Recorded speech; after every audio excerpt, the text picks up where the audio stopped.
Di awal film, terlihat seorang bocah yang sedang menggali makam untuk mayat-mayat yang bergelimpangan di jalanan. Lalu datang seorang laki-laki yang penasaran dengan anak itu.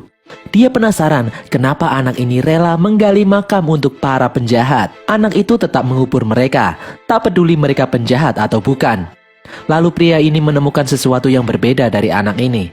Saat ditanya, anak ini mengaku bernama Shinta. Kemudian pria ini berniat mengangkat anak itu menjadi muridnya dan mengubah namanya menjadi Kenshin karena Shinta terlalu lembut untuk seorang calon ahli pedang. Ya, benar sekali, dialah Kenshin kecil. Dan pria dewasa di sampingnya adalah Seijuro Hiko, sang master pedang, gurunya. Kemudian terlihat Kenshin dewasa yang siuman dari pingsannya di suatu tempat. Setelah sebelumnya melompat dari kapal untuk menyelamatkan Kaoru yang dilempar ke laut oleh anak buah Shishio. Kemudian teringat Kaoru, Kenshin pun bergegas pergi. Saat keluar dia bingung ada di mana. Ternyata dia berada di tempat persembunyian sang guru Seijuro. Dia adalah orang yang menyelamatkan Kenshin yang sebelumnya terdampar di pinggir pantai. Kenshin berniat pergi untuk menyelamatkan Kaoru yang juga tenggelam bersamanya. Namun Seijuro mengatakan kalau Kenshin telah pingsan selama 3 hari dan menurutnya tidak ada manusia yang bisa selamat jika mengambang di lautan selama 3 hari. Kenshin pun terduduk lemas. Seijuro pun penasaran melihat Kenshin sedih, seperti sedang menanggung beban yang sangat berat.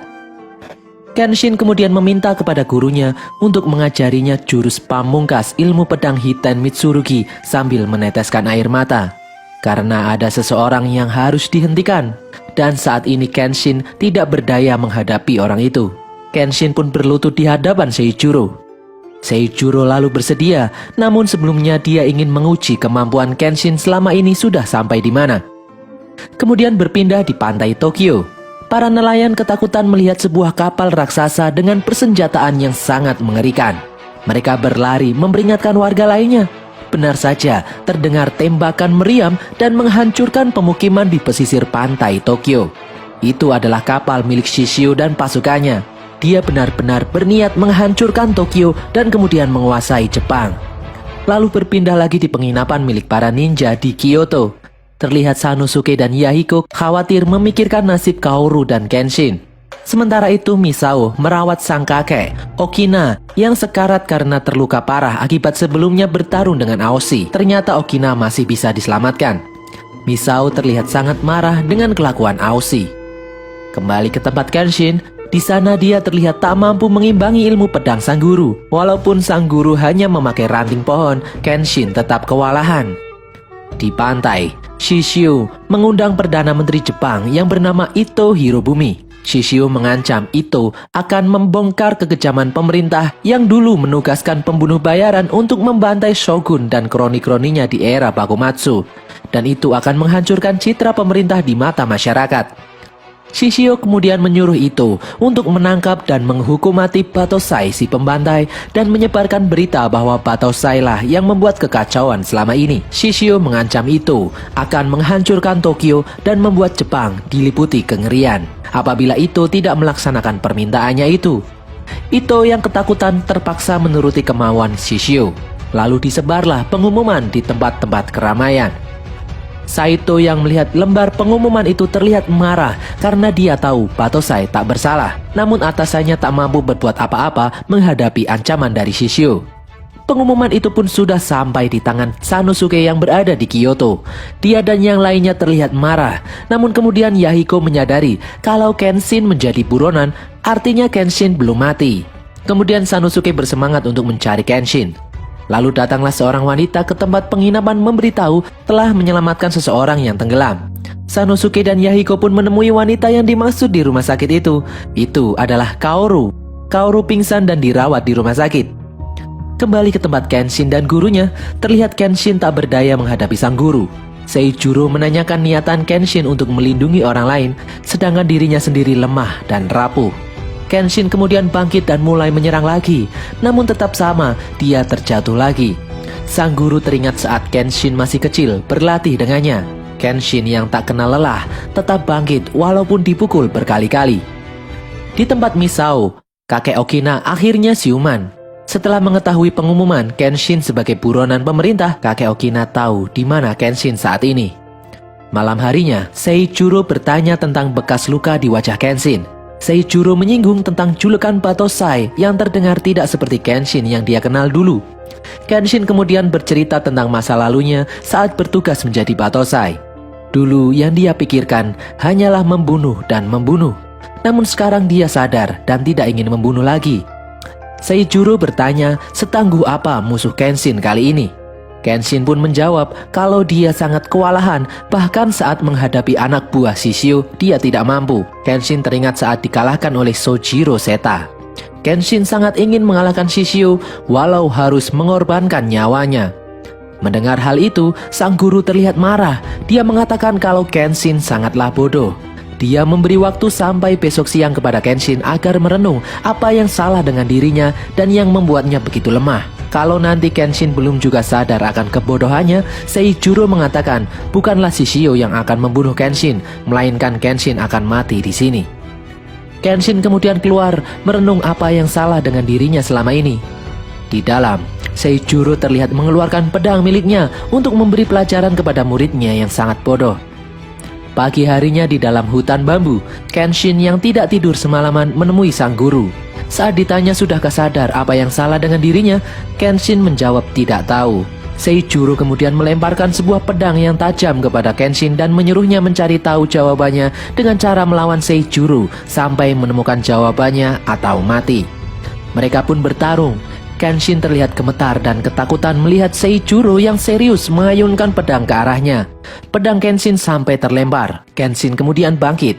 Dengan kemauan keras harus menguasai jurus terakhir Hiten Mitsurugi, Seiichiro tetap menyerang Kenshin dengan serius. Lalu Kenshin sadar kalau saat ini dia tidak boleh mati. Seiichiro lalu melihat kalau Kenshin sudah mulai sadar.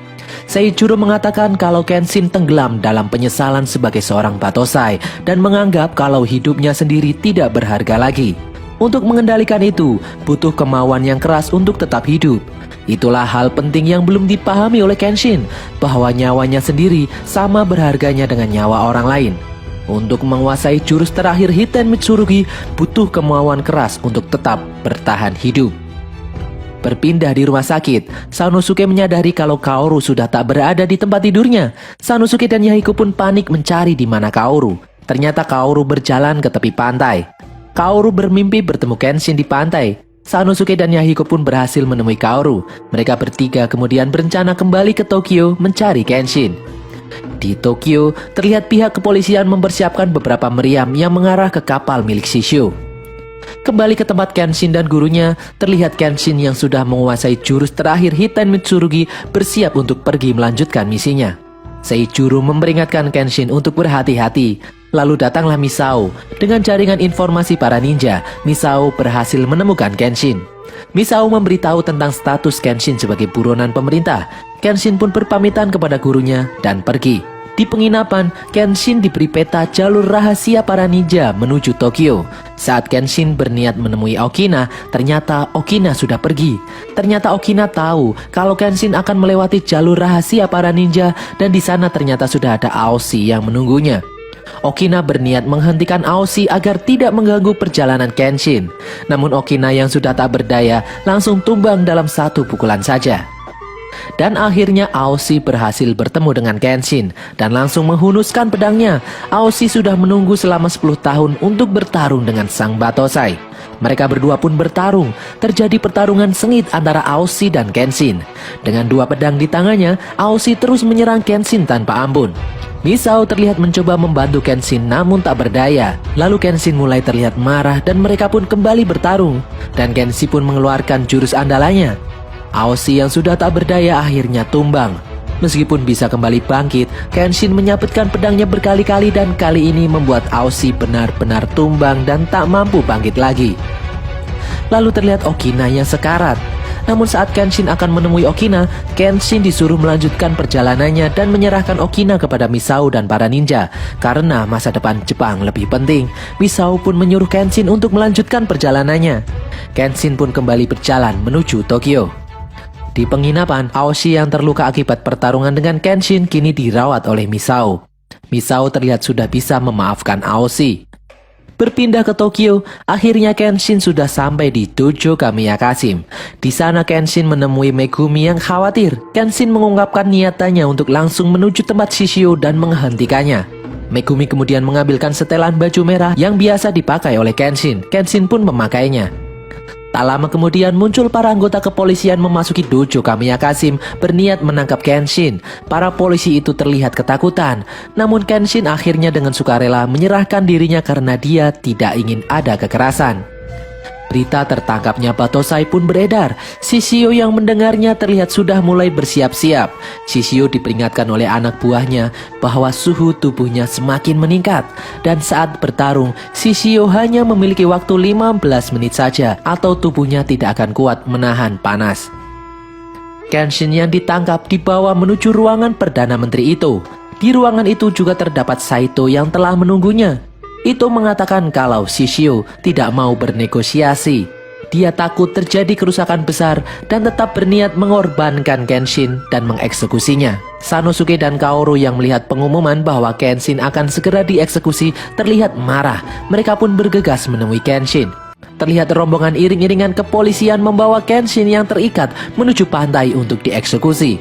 Banyak sekali orang yang berkumpul penasaran dengan apa yang terjadi. Terlihat para anak buah Shishio sudah berada di pantai mengawasi Kenshin yang akan dieksekusi. Anak buah Shishio kemudian membacakan daftar orang-orang yang telah dibunuh Kenshin di era Bakumatsu. Kenshin terlihat terdiam mendengar daftar nama-nama yang disebutkan. Kenshin teringat masa lalunya dan eksekusi pun segera dimulai. Sang Algojo pun mengayunkan pedangnya. Bukannya membunuh Kenshin, ternyata dia malah memotong tali yang mengikat tubuh Kenshin. Algojo itu adalah Saito. Hal ini sudah direncanakan sebelumnya.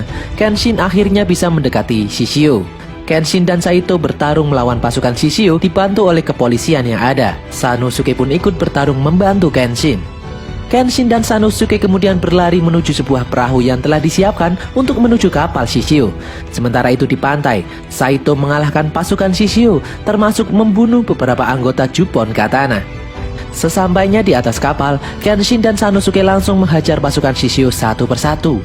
Di pantai, Saito terus berjuang dan menumbangkan satu persatu anggota Juppon Katana. Lalu sampailah Kenshin dan para anggota kepolisian di dalam kapal Shishio. Sanosuke terlihat menghadapi salah satu anggota Juppon Katana yang bertarung dengan tangan kosong. Di dalam kapal, Kenshin disambut oleh Sojiro Seta.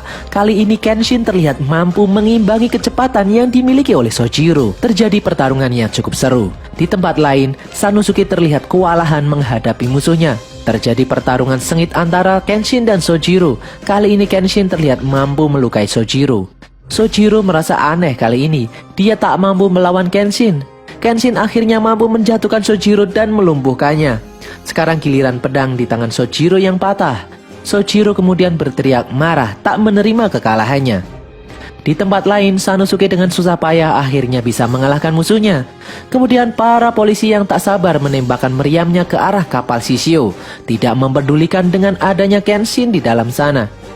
Di dalam kapal, akhirnya Kenshin berhadapan dengan Shishio. Shishio telah menunggu lama untuk menghadapi Kenshin. Mereka berdua pun bertarung. Kemampuan pedang Shishio tak main-main. Dia mampu mengeluarkan bara api di sabetan pedangnya.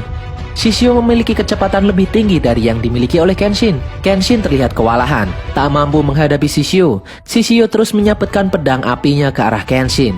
Kenshin terpental, terlempar, tak mampu menghadapi kekuatan Shishio. Kemudian datanglah Saito membantu Kenshin menghadapi Shishio. Mereka berdua pun bertarung. Terlihat sama, Shishio bukanlah tandingan Saito. Shishio terlihat terlalu kuat. Kemudian Sanosuke datang membantu. Dengan mudah Shishio menghajar Sanosuke. Saat yang lain terkapar, Kenshin mampu bangkit. Lalu datanglah Aoshi membantu Kenshin bertarung melawan Shishio. Mereka pun bertarung saling membantu melawan Shishio. Terlihat Shishio sangatlah kuat, bahwa 4 orang yang melawannya mampu diatasi.